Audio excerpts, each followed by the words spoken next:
Let us go back to November of 1993. You did the math and decided Jaguar added up to something awesome. The pack-in game, Cybermorph. Love it or hate it, you're gonna want another game just for variety.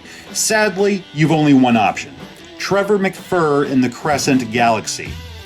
Oh, aren't we in for a treat? Granted, Raiden would soon follow, but Trevor McFur came out alongside the Jaguar. It was Cybermorph or this. So let us try to put ourselves in that mindset. Okay, we haven't played Tempest 2000 or Alien vs. Predator. I mean nothing, we're still in the honeymoon period. Okay, what's the story? The Crescent Galaxy's been conquered by a mysterious entity known only as Audit. His goal is to make everything as odd as he, or it, or whatever. Oh, you already know the rest. The galaxy's only hope is Luke Skywalker, or Trevor McFur in this instance, who's a fucking Jaguar, by the way. Kinda reminds me of Star Fox. I wonder if McFur's the Iceman to McCloud's Maverick. That would be lit as fuck. We get the title screen, and it doesn't look bad, but that music sounds like something I'd hear on a Nickelodeon game show when discussing prizes. Alright, now mission select. Again, I'm reminded of Star Fox. There's 4 moons orbiting the planet, Audit's base of operations. You can take these moons however you want, but the planet remains locked until you've liberated all 4. Fair enough, so I opt for this one, only to be greeted by Colonel Patton, telling Trevor the Armada's been destroyed, good luck storming the castle, and blah blah blah blah blah blah blah.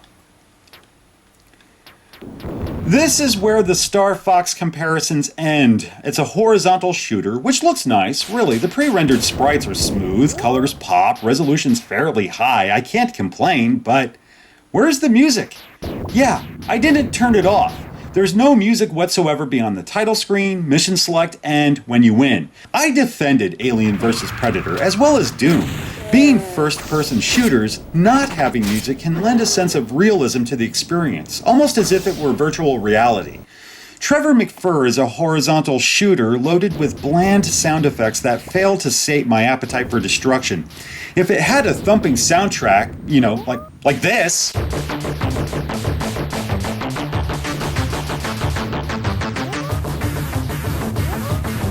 Yeah, that's way better.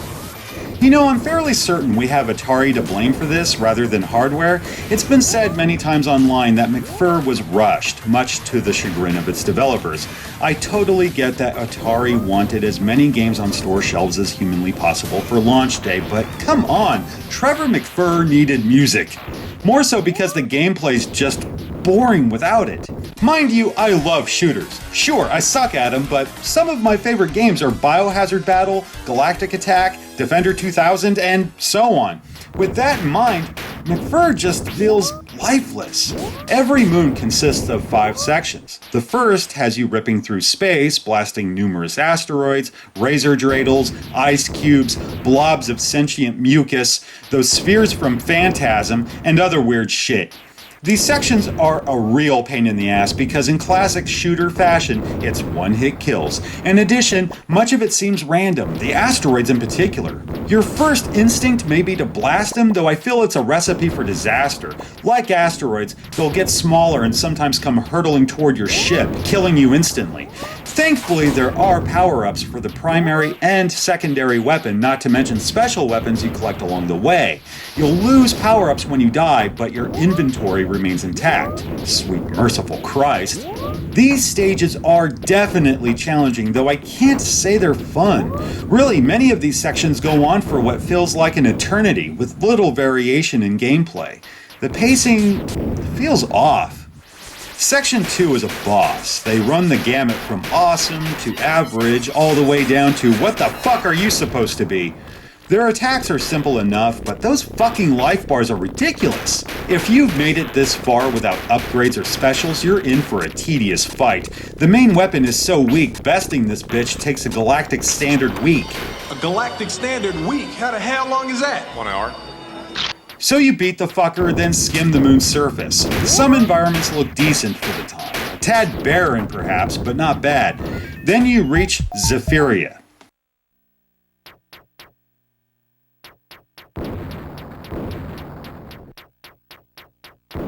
Can somebody please tell me what the hell I'm looking at? It's I don't even know what it's like. I'm at a loss for words. These Crayola-inspired backgrounds, flying metallic babies packing machine guns that are somehow 4 times larger than your ship, birds spitting fire. This is just too much for my fragile mind to comprehend. It's like the developers got fed up and said, hey look, my kid just drew on the wall with chalk. I'm gonna take pictures and use it as a fucking level. Section 4 pits you against another boss. Again, there's that ridiculous fucking life bar. Trevor McFur is proving to be an endurance test like no other. Then we get Section 5. It's a bonus round where you fly through rings. After 3 or 4 rings, the speed is downright ludicrous. What I didn't know initially is that you don't have to fly through them in order. So long as you don't crash, you're solid. Beautiful. So it's not a terrible game. I mean, it functions, handles well enough, the graphics are clean and vibrant. Sadly, I can't say I enjoyed myself. I never felt accomplished in beating any one of these stages. If anything, much of the challenge came from fighting my own fatigue.